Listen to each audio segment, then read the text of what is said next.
Asian কাপের বাছাই পর্বের ম্যাচে ঘরের মাঠে সিঙ্গাপুরের বিপক্ষে 2-1 গোলে বাংলাদেশ হেরে যাওয়ার পর থেকেই বাংলাদেশের কোচ হাভিয়ার কাবরেরার একাদশ খেলার কৌশল নিয়ে আলোচনা সমালোচনা এই মুহূর্তে ফুটবল অঙ্গনে চলমান রয়েছে। বিশেষ করে সাবেক ফুটবলাররা তারা আসলে হাভিয়ার কাবরেরার সমালোচনায় মুখর হয়েছেন।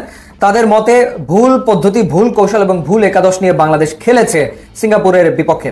যেমন ভুটানের বিপক্ষে জামাল ভুঁইয়া ভালো পারফর্ম করার পরেও তাকে কেন রাখা হয়নি একাদশে, সেই প্রশ্ন অনেকে তুলেছেন। আমি শুনছিলাম যে জাহিদ হাসান এমিলি, বাংলাদেশের সাবেক ফুটবলার, তিনি বলছেন যে বাংলাদেশ যখন একের পর এক কর্নার পাচ্ছিল, সব মিলে ম্যাচে গোটা 11 কর্নার পেয়েছে, তো সেই সময় আসলে জামাল ভুঁইয়ার অনুপস্থিতি বাংলাদেশ টের পেয়েছে। কারণ এই ধরনের সেট পিসে জামাল ভুঁইয়া বাংলাদেশের অন্য ফুটবলারদের চেয়ে বেটার, এবং ভুটানের বিপক্ষে জামাল ভুঁইয়ার কর্নার থেকে হামজা চৌধুরী গোল করেছিল।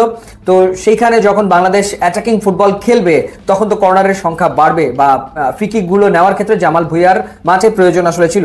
কিন্তু তাকে দিয়ে শুধুমাত্র সংবাদ সম্মেলন করানো হয় অ্যাজ ক্যাপ্টেন, কিন্তু পরের দিন দেখা যায় মাঠে জামাল ভুঁইয়া একাদশে নেই, এমনকি বদলি খেলোয়াড় হিসেবেও তাকে মাঠে নামানো হয় না। এরপর রাকিব হোসেন, যিনি আসলে ফরওয়ার্ড লাইনে খেলেছেন, তাকে সেকেন্ড হাফে all of a sudden Bangladesh যখন 1-0 গোলে এগিয়ে তাকে রাইট ব্যাকে নামিয়ে আনা কেন, কি কারণে, সেই প্রশ্নও অনেকে আসলে তুলেছেন। কিংবা ভুটানের বিপক্ষে আরেকজন গোল স্কোরার সোহেল রানা, তাকে 1 মিনিটও গেম টাইম না দেওয়া সিঙ্গাপুরের বিপক্ষে, সেটা নিয়ে অনেকে কথা বলেছেন। সুতরাং সামগ্রিকভাবে আসলে হাভিয়ার কাবরেরার পারফরমেন্স নিয়ে আলোচনা হচ্ছে, সমালোচনাটা একটু বেশি হচ্ছে। এবং সিঙ্গাপুরের বিপক্ষে 2015 সালে বাংলাদেশ খেলেছিল, 2-1 গোলেই ম্যাচ হেরেছিল। তো সেই ক্ষেত্রে অনেকেই বলছেন যে এখন তো দলে জামাল ভুঁইয়া, এখন তো দলে হামজা চৌধুরী আছে, এখন সমিত সোম ছিল, তারপরেও স্কোর লাইন 2-1, তাহলে আসলে হাভিয়ার কাবরেরা কি করলো, কি ফলাফল সে আসলে আনলো? ভারতের বিপক্ষে বাংলাদেশ গোল নিয়ে ড্র করেছে, সেই ম্যাচে বাংলাদেশ আসলে জেতেনি। তো এরকম একটা অবস্থায় বাংলাদেশ ফুটবল ফেডারেশনের নির্বাহী সদস্য সাকাওয়াত হোসেন ভুঁইয়া, শাহিন ভাই হিসেবে পরিচিত, তিনি আজকে যে বাংলাদেশ ফুটবল ফেডারেশনের সংবাদ সম্মেলন ছিল, সেখানে তিনি সরাসরি কোচ হাভিয়ার কাবরেরার পদত্যাগ চেয়েছেন, এবং তিনি বলেছেন যে দেশের 18 কোটি মানুষের চাওয়া এটি। তো বাইরে থেকে ফুটবল ফ্যানদের বলা বা আমাদের বলা এক ব্যাপার, আর বাফুফের একজন সদস্যের বলা কিন্তু আরেক ব্যাপার। অর্থাৎ বাফুফের একজন সদস্যের বলা মানে দাঁড়ায় হচ্ছে এটা বাফুফের বক্তব্য। পরে অবশ্য তাবিদ আওয়াল তিনি বলেছেন যে যেটা হয়েছে সেটা আনফরচুনেট, এটা নিয়ে আমরা ইন্টারনালি আলোচনা করব। অর্থাৎ এই বিষয়ে আসলে একমত তাবিদ আওয়াল না।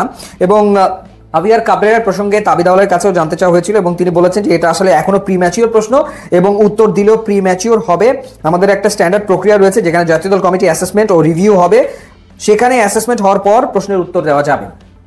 এই মুহূর্তে আসলে হাভিয়ার কাবরেরার ব্যাপারে বাফুফে কি সিদ্ধান্ত নিবে? কোচকে যে কোনো সময় বাংলাদেশ ফুটবল ফেডারেশন স্যাক করতে পারে, কিন্তু স্যাক করতে গেলে আগে মাথায় রাখতে হবে যে বাফুফে কোচ হিসেবে কাকে নিয়োগ দিতে যাচ্ছে। রাতারাতি কিন্তু ফুটবল কোচ পাওয়া খুবই মুশকিলের ব্যাপার। আলোচনার সাপেক্ষে জাতীয় দলের দায়িত্ব নেয় কোচরা, আমরা তো সেটা দেখি ইন্টারন্যাশনাল পর্যায়ে, যে লম্বা সময় ধরে আলোচনার পর একজন একটা দেশের ফুটবলের দায়িত্ব নেয়। রাতারাতি ফুটবলে কিন্তু এভাবে কোচ পাওয়াটা মুশকিল। শুধুমাত্র ফুটবলে কেন, ক্রিকেটেও আসলে মুশকিল। একটা সময় ধরে আসলে আলোচনা চলে, তারপরে ভালো মানের কোচ পাওয়া যায়। কারণ কোচ আনলেই তো হবে না, তাকে খুবই উঁচু মানের কোচ হতে হবে। এখন বিষয়টা হচ্ছে যে অনেকে আলোচনা করছে যে মানের ফুটবলার হামজা চৌধুরী কিংবা সমিত সোম, আসলে হাভিয়ার কাবরেরা সে মানের কোচ না, তার মানে আরো ভালো কোচ লাগবে। এখন আরো ভালো কোচ যদি পেতে হয়, সেটা রাতারাতি পাওয়া তো আসলে সম্ভব না, সময় সাপেক্ষ ব্যাপার। আলোচনা শুরু হলে হয়তো কয়েক মাস লেগে যেতে পারে কোচ পেতে। এখন হংকংয়ের বিপক্ষে বাংলাদেশের খেলা অক্টোবর মাসে, তো সেই ক্ষেত্রে হাতে আছে কয় মাস, খুব বেশি সময় তো নেই। তো এই সময়ের ভিতরে আসলে all of a sudden coach পাওয়াটা একটা দ্রোহ ব্যাপার, কঠিন ব্যাপার, সহজ কিন্তু না। কোচ যদি পাওয়াও যায়, সে এসে দায়িত্ব গ্রহণ করার পর প্লেয়ারদেরকে চেনা জানা এবং সেই অনুযায়ী ফরমেশন ঠিক করা, তাদেরকে দিয়ে খেলানো, সেটার জন্য সময় প্রয়োজন। সেটাও তো রাতারাতি আসলে হবে না। অর্থাৎ হংকংয়ের বিপক্ষে ম্যাচ অক্টোবরে, এখন তার 10 দিন 15 দিন 1 মাস আগে যদি একজন কোচ আসে, 1 মাসের ভেতরে কি সে একটা দল রেডি করে ফেলতে পারবে কিনা, সেটা একটা বড় প্রশ্ন। সেটাও কিন্তু খুব কঠিন ব্যাপার না, এটা আসলে হয় না, সম্ভব না। কারণ একটা দেশের ফুটবল বুঝতে তার সময় লাগবে, প্লেয়ারদেরকে চিনতেই তো সময় লেগে যায় কয়েক মাস। তো সেই বিষয়টাও মাথায় রাখার ব্যাপার আছে।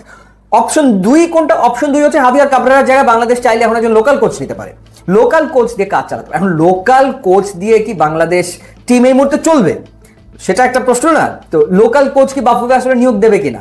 আন্ডার-19 আমাদের ছোটন ভাই দায়িত্ব পালন করেছেন, সেখানেই অনেকে প্রশ্ন তুলেছেন যে কেন তাকে দিয়ে কাজ করানো হচ্ছে, কেন এখানে আরো ভালো মানের কোচ আনা হচ্ছে না। ইনফ্যাক্ট আরো একটা ডিসিশন বাংলাদেশ ফুটবল ফেডারেশন নিতে হবে, সেটা হচ্ছে আন্ডার-23 এশিয়ান কাপের বাছাই পর্ব বাংলাদেশ খেলবে এবং সেটা সেপ্টেম্বরে। বাংলাদেশের প্রতিপক্ষ ইয়েমেন, সিঙ্গাপুর, ভিয়েতনাম, অর্থাৎ কঠিন সব প্রতিপক্ষ। সেই দলটার কোচের দায়িত্বে কে থাকবে সেই সিদ্ধান্ত এখন পর্যন্ত বাফুফে নিতে পারেনি। সো বাফুফে হাভিয়ার কাবরেরাকেও দায়িত্ব দিতে পারে, কারণ আন্ডার 23 টিমের পারফরমেন্সের উপর বেস করে অনেকে হয়তো জাতীয় দলে জায়গা করে নিতে পারে। তো সেই ক্ষেত্রে হাভিয়ার কাবরেরার কথা চিন্তা করছে বাফুফে, যে তাকে দিয়ে এই অ্যাসাইনমেন্টও করিয়ে অক্টোবরে বাংলাদেশ খেলবে হংকংয়ের বিপক্ষে। সেটাও হতে পারে, আবার এই টিমের জন্য অন্য একজনকে অ্যাসাইন করা হতে পারে কোচ। সেই সিদ্ধান্ত বাফুফেকে নিতে হবে। সুতরাং বেশ কয়েকটা টাফ কল বাফুফেকে নিতে হবে।